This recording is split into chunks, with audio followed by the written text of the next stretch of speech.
Hello and welcome, ladies and gentlemen, to Good as Gold at number 49 on Monday, June 18th. I am OrD, that's ORD. You can find me all these beautiful locations down below. If you're watching this live or if you were in this game, guys, you should be watching the VOD on YouTube, but you can also watch it immediately after I'm done casting tonight. I'm going to experiment with restreaming, so even if you did watch it, if you want to watch it again, yeah, or bring your mom in, your dad in, whatever, let's bring it into game.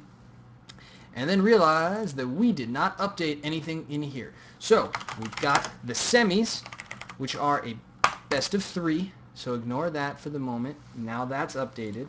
And we also have, do we have the right, oh, we don't even have the right race. Not right races, not right names. Alright, so why can't I lose is the Terran player, not Protoss.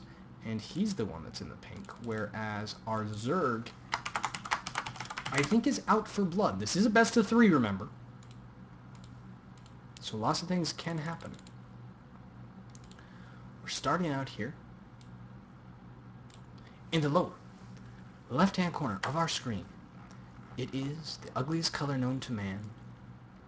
I'm kidding, the ugliest race known to man, because I'm a xenophobe. It is the M Serpent, who goes with a 14 pool. Interesting. It's actually not really that interesting. It's fairly normal. It's a safe opening. We see that he has already scouted with a drone and seen that his opponent didn't do anything too fancy like go gas first. He instead went racks first and then a gas really quickly afterwards. Ooh, we see a gas steal right there, which means why can't I lose? Cannot use this gas because he cannot lay his refinery on top of it. Down here we see that there's a supply depot block, and it's actually, that's bad for the Zerg player who needs to expand early. Zerg, that's just a function of how their race works. They need to expand early. So it looks like he's going to go all the way down here and lay down to the third, but that is a problem for him. Also, the building being half completed means it can be canceled. The SCV worker for Why Can't I Lose did get inside and scout around and see that not all that much happened. Well, the other reason I'm saying this is bad is because if you're Terran, this building should be an engineering bay every time. It's an extra, I think, 9 minerals when you cancel it.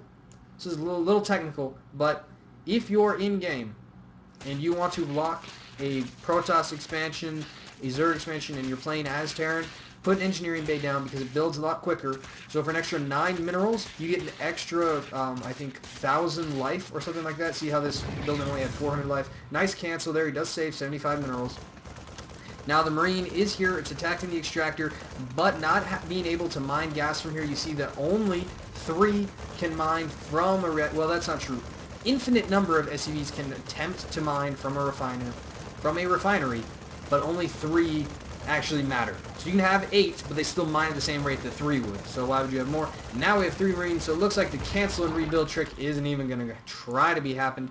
There's a second... oh no, there's a factory going down and a reactor. Factories will allow our Terran player to build, in this case, probably Hellions and or tanks. Hellions are like a motorcycle that has a long flamethrower.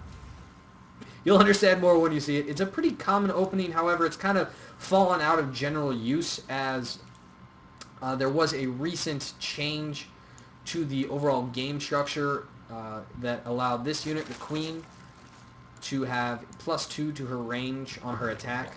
And now we get a Spinecrawler going down. Well, that's interesting. I guess we just really hate Hellion play. Is he aware that there's a Hellion? What is...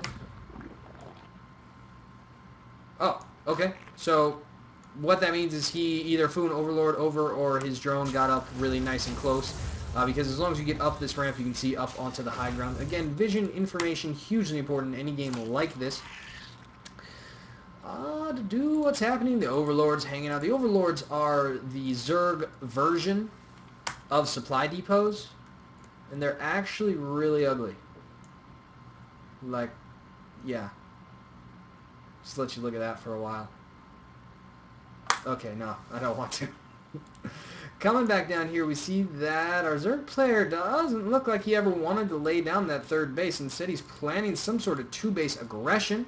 The Hellions are out, and they're moving across the map. For Why Can't I Lose, you see, that's what I meant by kind of motorcycle-like. And that's their flamethrower right there. They're really effective against Zerglings. They don't do a whole lot of damage to buildings, but they do a lot of damage to bio units. It's fire.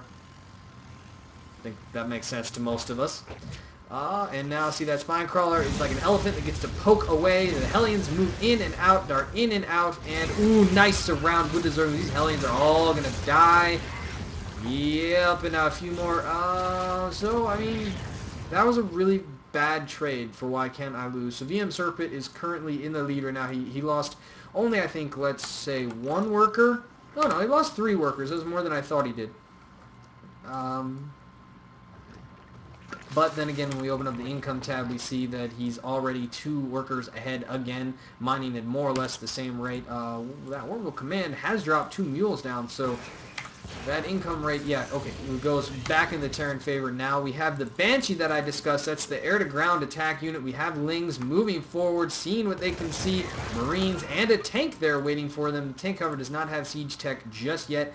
That just basically means that it has arms dig into the ground, which allow it to use its more powerful cannon, which has a higher splash radius and all that kind of... Well, it has a higher radius of attack, not a higher splash... It does have a higher splash radius as well. Everything I said was correct. Never doubt myself. So let's check out the vision of this little Zergling that's hanging out, and he sees... Oh!